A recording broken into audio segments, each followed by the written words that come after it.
What's up, YouTube? Just wanted to make the last and final video on this Troy-Bilt pony. I think there's been a total of 5 videos so far. One is Troy-Bilt pony part 1, so I guess this will be considered part 2, because all the other videos, I think there's 4 repair vlogs that I put on there. And anyway, so this is kind of like a wrap-up video, and it's not a repair vlog, so I guess I'll just call this part 2 and the final video, like I said, on this Troy-Bilt. And just again, just kind of like a rundown of everything I had to do to this mower to get it in the shape it's in right now. And so anyway, one of the things I want to do, I am going to start it for you guys, but I want to talk about a few things before I start it and cover a few things. I think in the last repair vlog video, I had it running under its own power, but the idle just wasn't correct in there, and it was surging. Couldn't maintain a consistent idle, and I fooled with it and fooled with it and fooled with it, and I think I just learned my lesson on Nicky carburetors, which is what this is right here.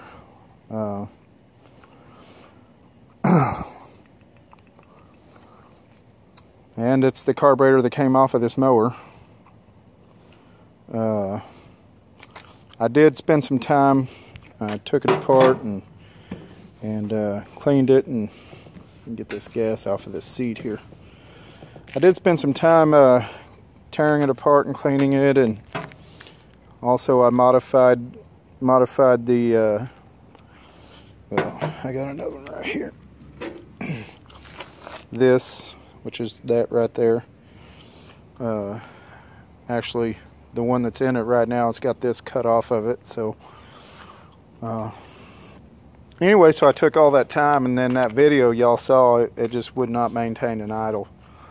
I fooled with it and fooled with it, and one of the things I noticed about this one, that little flat spot right there, most of them have a air fuel mixture screw right there, and it doesn't have one.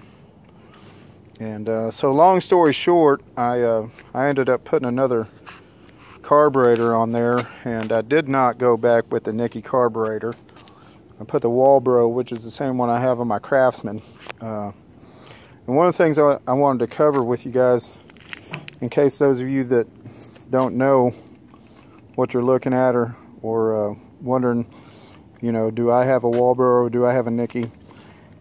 A lot of the videos I was looking up on these and trying to figure out my problem with the surging, everybody said that these Nicky carburetors are just way too sensitive. And if they're not exactly right, they're just not going to perform right. And so, so that's why I ended up swapping it out.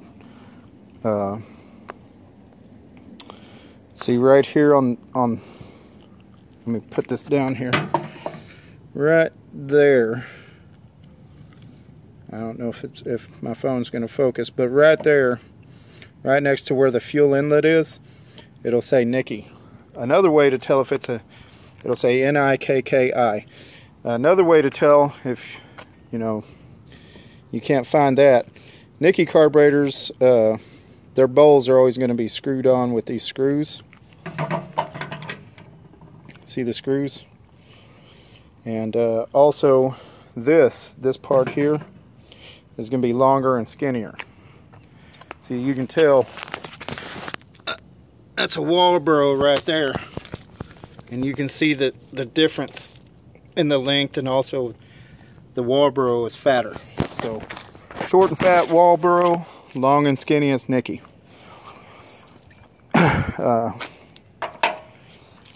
So swap that out. Also, if you noticed, also in the repair vlog, I changed out the fuel filter, and also, since I just brought that up, excuse me, because in one of those videos I called it an oil filter, and it's not an oil filter. Matter of fact, this motor does not have an oil filter. So this is the fuel filter. And the fuel filter that I purchased was originally like an automotive fuel filter. That thing was so big, it was getting air in it. And I think that was also adding to the issues of it not running correctly. So I stopped and got this small engine air oil, here I go again, small engine fuel filter, and also put on that Walbro carburetor. Now I did, you see the wires running there, and that fuel solenoid right there, that is modified. I just have the wires plugged in just so they're not dangling. But however, that fuel solenoid is no good now. I've modified it, so and put on this fuel valve, which is something else I did in one of the repair vlogs. Anyway, so I don't know what all of you guys have seen, or if you've been watching all the videos, but originally this mower was brought to me not able to, originally the guy contacted me, said he couldn't drive it, and when he went to engage the deck, it made a grinding noise. And the driving issue happened to be this. Variable speed pulley right there. That was what was causing it from not being able to drive. And when the customer comes to pick this up from me, I'm going to suggest that he sells or trades off this mower as soon as possible. Matter of fact, I spoke to him on the phone and told him that already. But the reason why is because, I mean, this is just steel. It's supposed to be one piece. That's supposed to be one piece right there. And so the only reason why that failed, the only possibility why that would do that is cheap metal. There's also other videos out there of guys, their decks, the cutting decks themselves, the components on there just ripping out because the cheap metal that the decks are made out of. So, I mean, if you have an issue like that with your engine, I mean, obviously you know, well, I better use a different oil, or need to keep an keep an eye on my oil level, or, you know, something like that. But on a pulley, what are you supposed to do on that?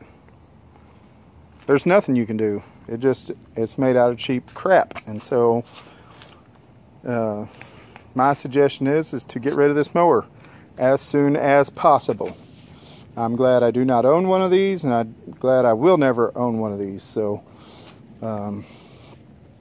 anyway, so that took care of the driving. And then the deck, the mower deck, the spindle, the cutting spindle on this side over here was froze up solid when he showed up, and a little bit of WD-40 and a sledgehammer took care of that, got it broke loose. And again, like I said, here in a minute I'm going to fire it up and I'm going to engage the deck and stuff, and so y'all can see it and hear it and everything else. But anyway, so that's how I fixed that. And then when he dropped the mower off to me, he said it wasn't running. And the mower, he said he had gotten it from a relative and been sitting for about a year and a half. And it had about, I don't know if you guys can see that line right there, but it had about that much gasoline in it when he brought it to me, which means, and he told me also that gas had been sitting in there that whole time. So gas sitting in anything for a year and a half is not good. So and then also the carburetor. So also I checked the oil, and the oil smelled like gasoline. So that told me we were having hydrolock issues. And when I pulled this out, like I said, this is the original carburetor, the Nicky carburetor, and this is the original fuel solenoid that was in the bottom of that bowl. Now it's working pretty good. But when I first pulled it out, it was gummed up and stuck. Well, there, see how it's sticking right there? So stuck again. So, and that's what it's doing, sticking. So so anyway, I long story short, modified it. Like I said, I modified that. I cut that off and tried to get that carburetor to work, and it just didn't work. Now there is a tremendous story behind this carburetor, and kind of is the reason why it's my spotlight right now, of this Walbro carburetor. And a couple of my other videos, I talk about, I get a lot of my mower parts, engines and stuff from a mower salvage yard. And this video is being made September 2017, and so just shortly after Hurricane Harvey, the Harvey storm anyway, come through the Houston area, and that's where I happen to live. And just so happens that my mower parts guy, the one that I get all my used parts from, one of the things that really blessed him is that he built his house. He just recently got it done, and like I think the last year, built him a new house up on stilts. And that's a good thing, because he said when the Harvey storm came through, the water was all the way up to the bottom of his house, which means all of his inventory, all of his mower parts were underwater.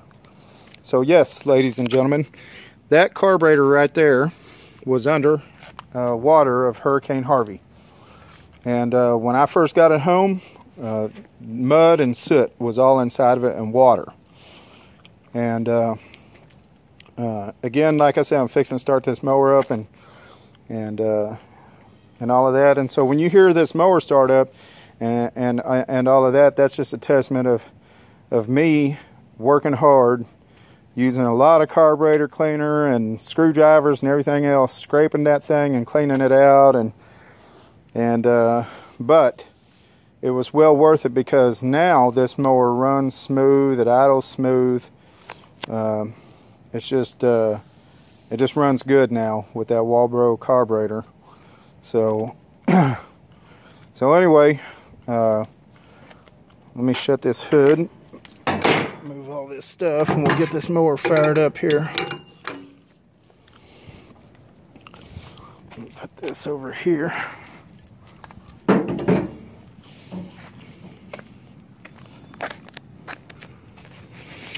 Okay guys, so this Troy-Bilt is not like my my Craftsman LT1000. It has all the safety switches and everything on it, so that means I don't have to get on the mower to start it, but I will have to get on it to put it in gear and also engage the deck. So anyway, so just to let y'all know, that's what's fixing to happen. I'm going to start it up, and then I'm going to get on it and show y'all that it's driving and also cutting. So here we go. First step is to turn this fuel valve on.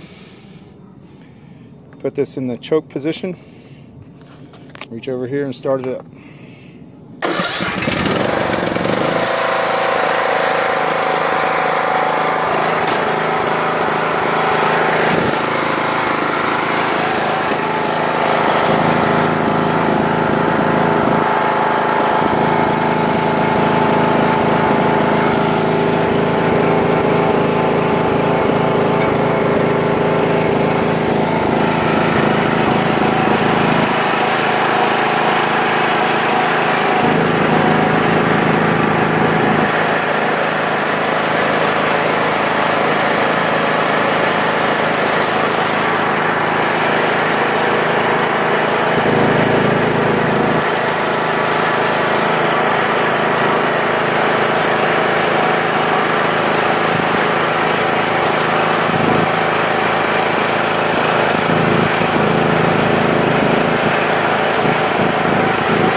And there you go, guys.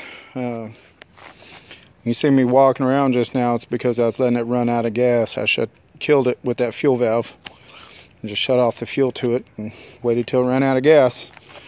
Anyway, so there you have it. You saw me driving it, engaged the deck, you heard it running, all that good stuff. So if you guys have any questions on this,